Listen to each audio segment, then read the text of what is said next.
Servant Leadership and Organizational Ethics, presented by Joshua Caton, Leadership and Team Development, HRT 6570, Amberton University.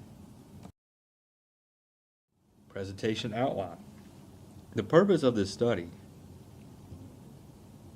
limitations of the studies, suggestions, methodology, conclusion, references. The purpose of this study, to demonstrate how servant leadership provides leaders and followers the ability to increase organizational citizenship, and the results are good organizational ethics. Servant leadership is a relatively new method of leadership. Servant leadership offers good communication, good working environments, and is people-oriented.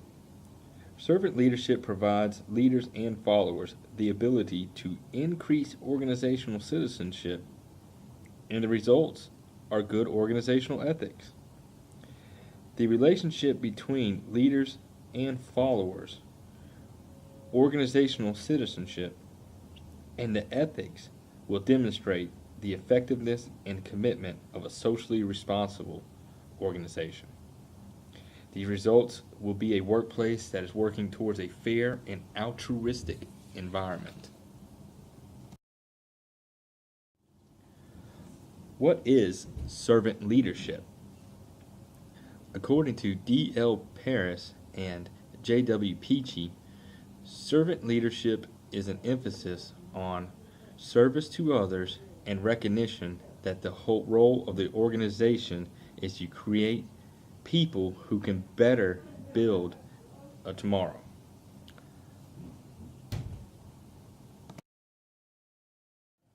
What are the behaviors of a servant leader?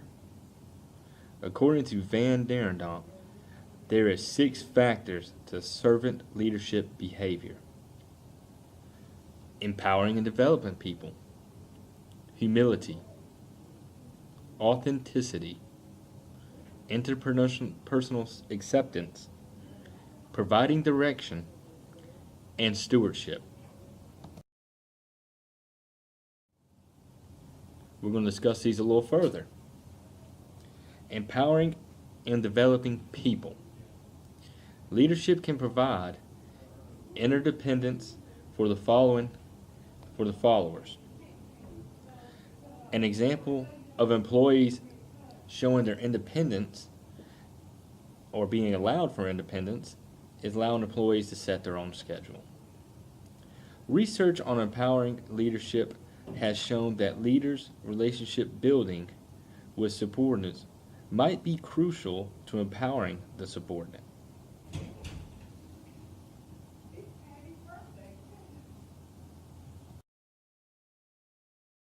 Another servant leadership behavior is humility. Leaders can inform followers of their mistakes. Followers can learn from these leaders' mistakes. Mistakes are something that everybody can learn from. Humility arises from a proper understanding of one's strong and weak points. Servant leaders acknowledge their limitations and therefore actively seek contributions of others in order to overcome those limitations.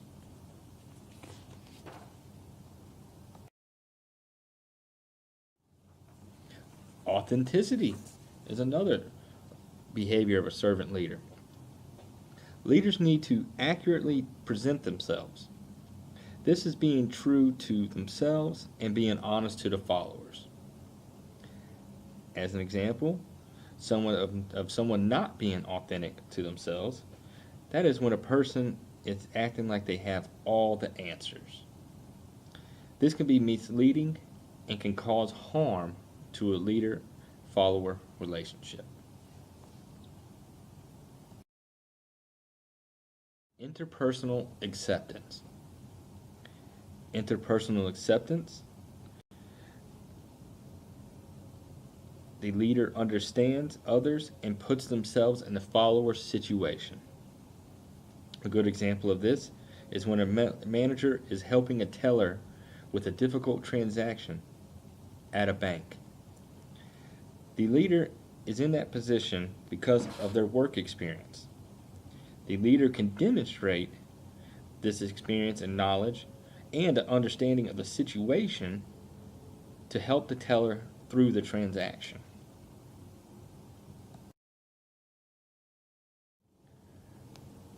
Servant leaders can provide direction. Leaders need to be able to provide followers with the direction to help them be successful. Good leaders have the ability to conceptualize and focus the overall picture.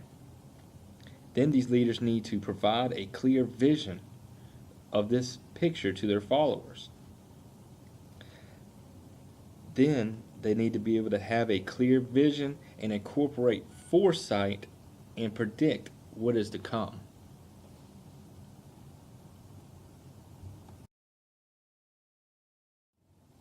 Stewardship.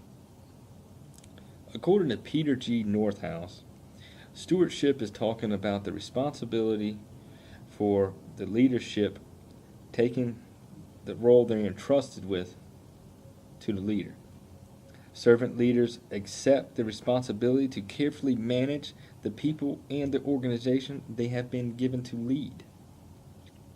An example of this would be a captain on a ship. The captain is responsible for every person and everything that goes on that ship. This is a sense of pride, responsibility, and inherent power that comes with that position and that title.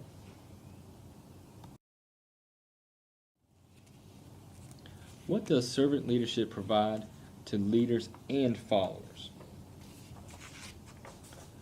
Good communication, good working environments, people-oriented.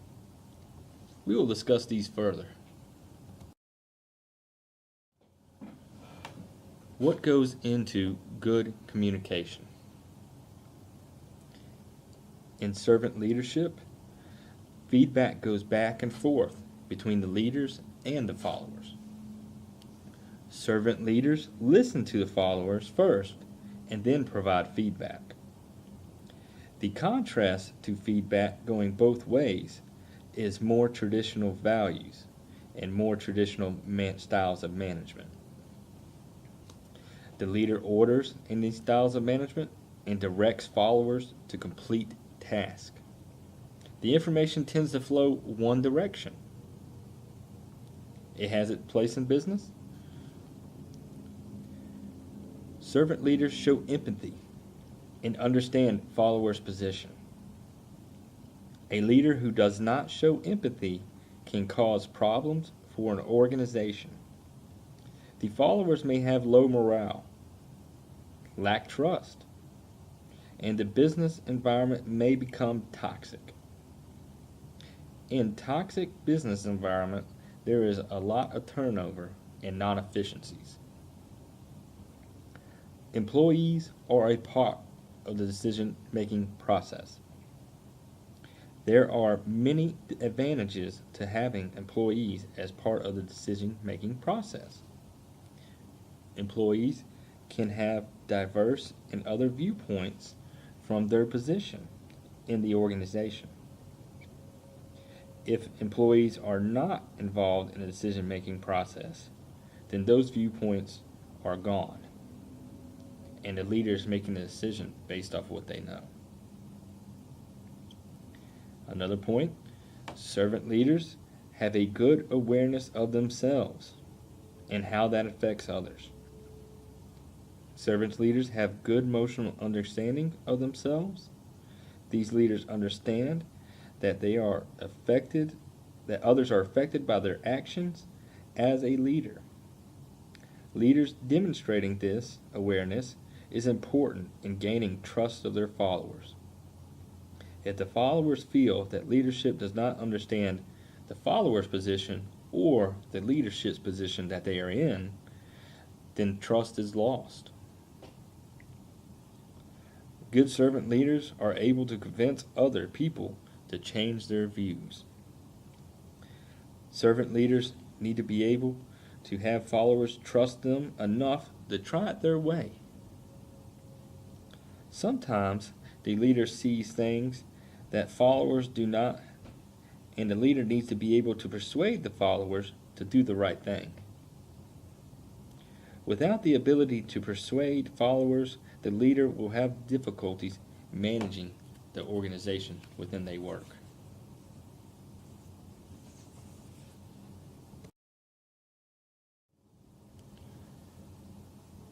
What is a good working environment, and how does servant leadership provide it? Good working environment is, as they said in the article, N2N, to evaluate healthy work environments in Italian validation.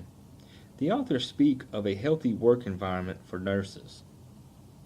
This is demonstrated when they wrote, a healthy work environment is characterized by the simultaneous presence of clear strategies aiming to enhance the contribution of each nurse, a strong sense of trust between managers and employees, an organizational culture that supports communication and a collaboration, and an emotional dimension that enables individuals to feel physically and emotionally secure. According to these authors, good work environments consist of the points that are on the slide, which are clear strategies, trust between leaders and followers, and organizational culture built on support. Servant leadership helps create good working environments.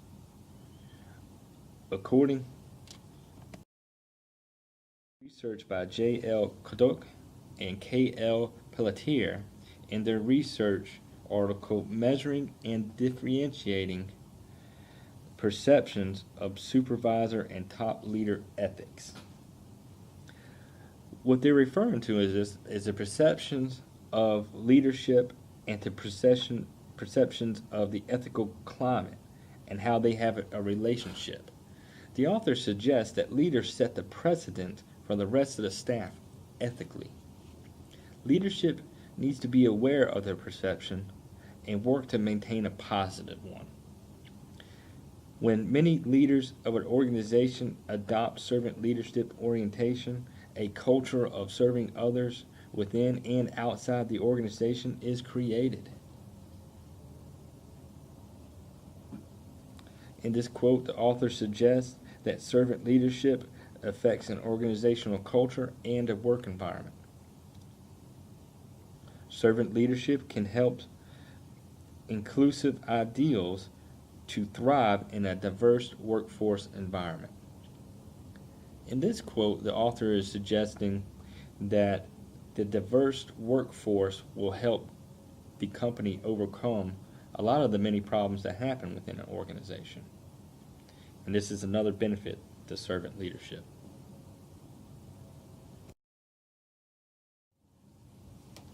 Servant leadership is people-oriented. Putting others first is a sine qua non of servant leadership, the defining characteristic. Leaders should be ready to stop their own task to assist others. An example of this is a plant manager stopping to provide extra coaching to a machine operator to help them increase efficiency for the organization. Leaders should need to make it clear to followers that their concerns are a priority. An example of this is an employee that has a sick parent. The manager can show empathy and let the employee go home to help their parent. These actions can help build relationships between the follower and the leader.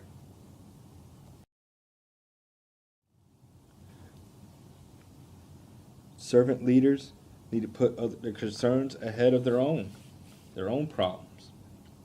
An employee may be having trouble on a project.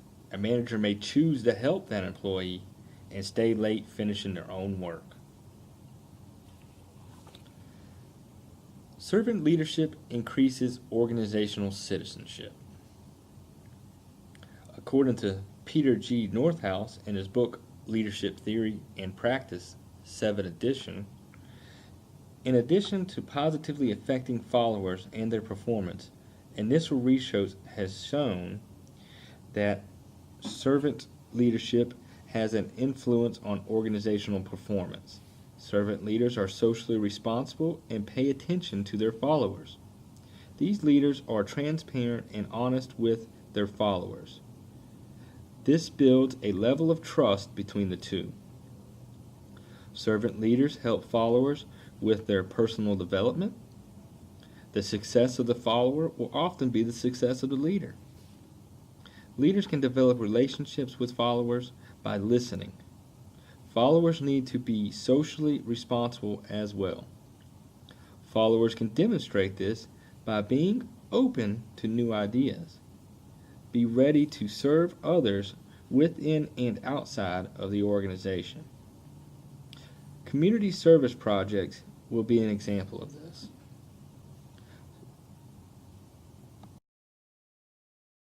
Socially responsible followers empower leadership and help them grow as well.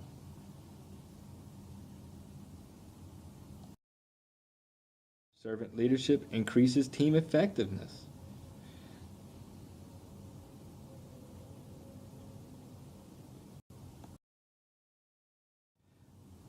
Team member confidence is increased due to all levels of support. In servant leadership, the goals are clear and the leadership supports followers to achieve these goals.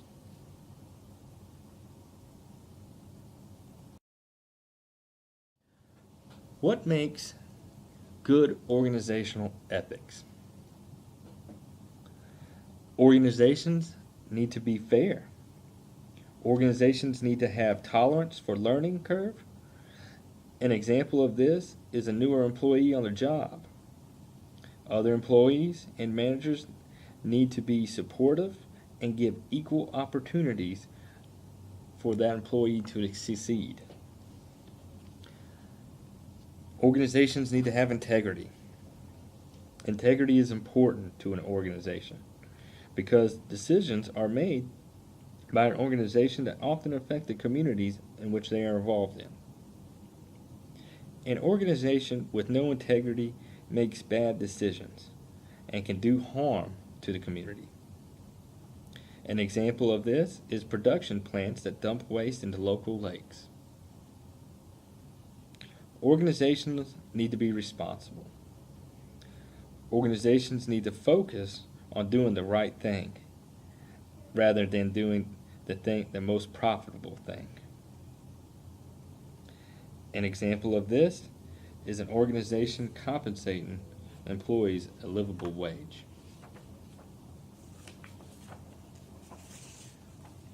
Organizations need to demonstrate compassion. Organizations need to have an understanding of their leaders' and followers' positions. Organizations need to have policies that encourage relationship building with their teammates.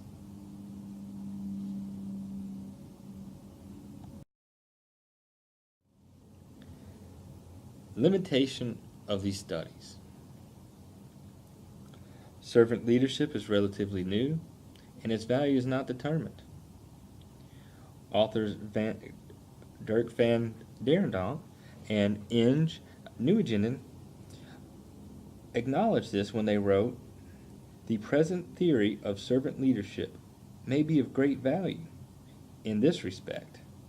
Servant leadership was first introduced by Greenleaf in 1977, more than 30 years ago, and has recently been rediscovered by scholars.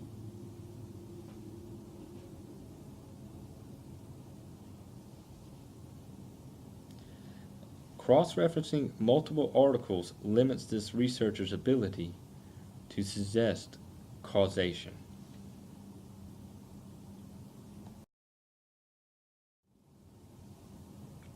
Suggestions.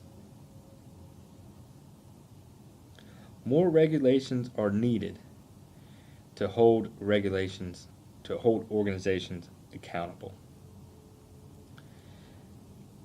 More regulations help countries manage organizations. An organization needs to be held accountable to their communities, the environment, and the countries with which they reside. An example of this, of an organization being accountable, is an oil company after an oil spill. Oil companies can take responsibility for the oil spills and look for better practices in getting oil. Organizations need to be more involved in the community. There are many ways for an organization to get involved in a community. Organizations can sponsor community events or even host community events. Organizations can also provide compensation time for employees who are involved in community projects. Leaders need to build relationships with followers. These relationships are important to organizations. Organizations depend on these relationships for communication and valuable input. A good example of a leader-follower relationship is a coach of a football team. The coach may be a head of the football team, but he is also a positions coach. The coach develops relationships with players at a head coach level and on a personal level at that position. The coach may develop into more of a mentorship role as their relationship evolves in those positions, and if it's supported by the follower. Organizations, which leads us to our next one, organizational leaders need to be role models and authentic leaders. Role models can be top leadership or employees with valuable work experience. An apprenticeship program is a good example of how a role model can mentor a newer employee. Journeymen or masters of their trade demonstrate and teach the apprentice on the job on how to complete tasks. Without a role model, the transition to the new job would be difficult, especially in the skilled trades.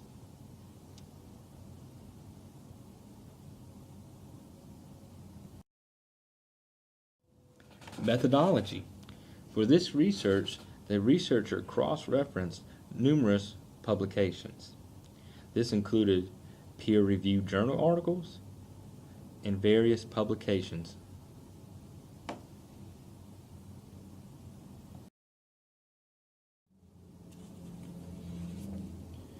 Conclusion. Good organizational ethics starts with good leadership and their relationships with followers. The need for servant leadership is growing fast. There is much corruption in politics and nations. Organizations are behaving badly and unethically, and authentic leaders are needed. Globalization of countries' economies.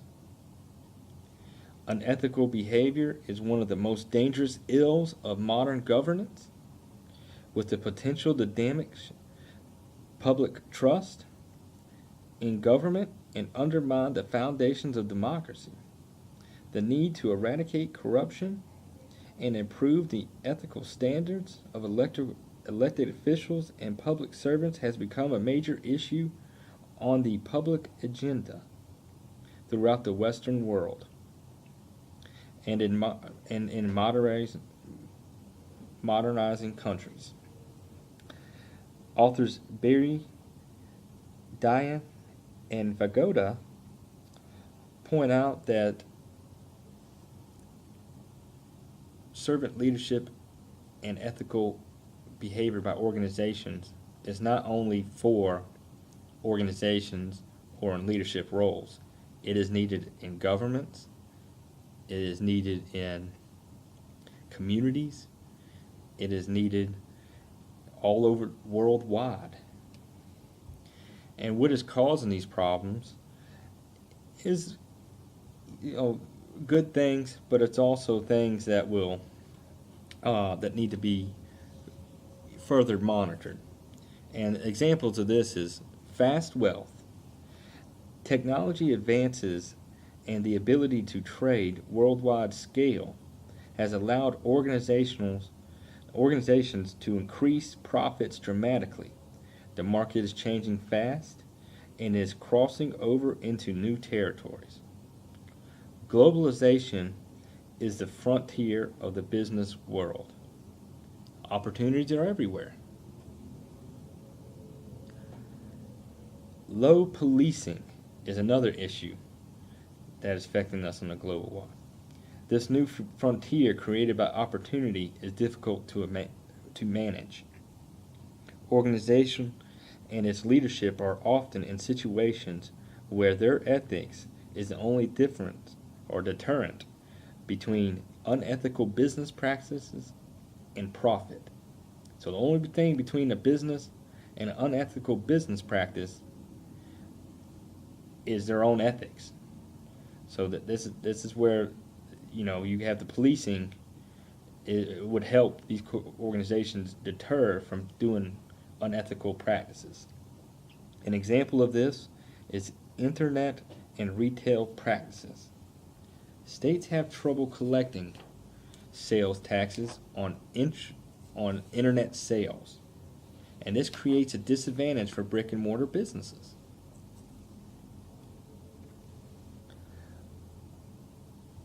It's also easy for organizations to avoid regulations if there are any at all.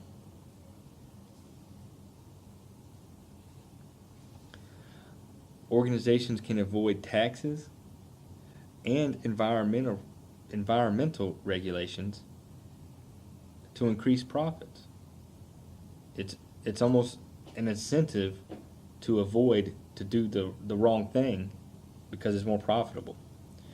An example of this is a company who locates its main office in another country to avoid paying their own country's higher taxes. How does servant leadership make real change? Well, they can do it by being transparent. They can lead by example. Leadership, being responsible and accountable, leads to moral decision making. And we'll talk about these a little further. Being transparent is important for an organization and leadership. Clear goals to help people work together to achieve those goals. Transparency also creates trust and understanding between leadership and followers. Leadership by example. An example of this is that leaders need to provide an important role within the organization and demonstrate that to others. For leadership to provide this role model for followers to mimic and to reference when they need it. For organizations, leading a company by example influences the community and challenges other organizations to do the same. So it's not just for the personal level of leadership. Organizations can set the precedent here and challenge other organizations to do the same. Leadership being responsible and accountable leads to moral decision making. Leaders and organizations make mistakes. An example of this is Wells Fargo. and the opening of non-consent checking accounts and savings accounts. Wells Fargo can take responsibility for the mistakes, set policy to prevent this from happening again with its aggressive sales policies. They can also offer compensation for those that are injured by these actions and become more active within the community. This scenario was taken from an article by Kavinko and Machataba. And in their article, it references a gigantic bank with fraudulent sales based off aggressive sales practices, which led to, fraudulent accounts being opened and email addresses. So, this cross-selling activity was directly related to intentional with email addresses. They created fake email addresses. So ways they can prevent that going forward is to encourage ethical decision making at an organizational level. And that starts with top leadership down.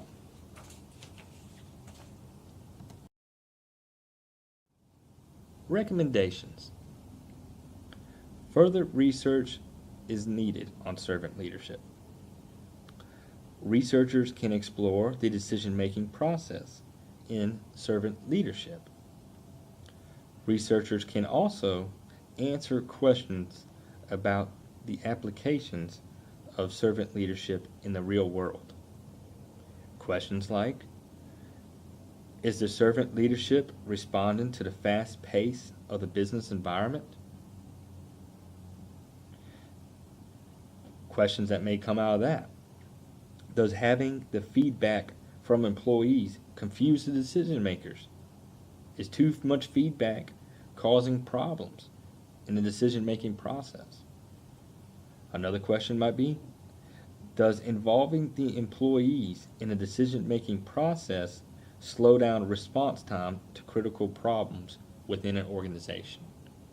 So in all, does this servant leadership respond to the pace of the business environment, or does it need to be another type of leadership at those top leader levels? Another question that servant leadership needs to address through further research is in servant leadership causing citizenship pressure of serving others in relations to work-family conflict, by Louis Zhou and Sherd G. And what they're referencing in that article is they're saying that the pressure of being a servant leader and taking on the responsibilities and serving others is causing citizenship pressure, as they put it. Which brings up three more questions that could be applicable to citizen pressure. Are leaders in the organization expected to do too much and not getting their own work done? Is that due to citizenship pressure? Is the stress of being or serving others burning out leadership? Taking on everyone else's problems can cause job dissatisfaction. It can be very stressful. Another question that might come up, does the servant leadership method of management take a toll on families and cause work-family conflict? Taking on everyone else's problems may not leave room at the end of the day for family problems, which can cause a work-family conflict. If you're focused on being a leader at work, and you get home and you can't be a leader, it can cause problems. Another question that can be addressed by further research, is servant leadership the best practice for all businesses? Does servant leadership methods work for the military? So, uh, you know, in combat situation, the soldiers can't ask the general, "Is there a better way to take that hill?" Sometimes quick decisions need to be made, and they come in more of a direct format. Can servant leadership be blended with other forms of leadership? Servant leadership could be a good middle manager style of leadership. Top leadership may have a more of achievement-oriented style that may be more appropriate to make quick changes as needed.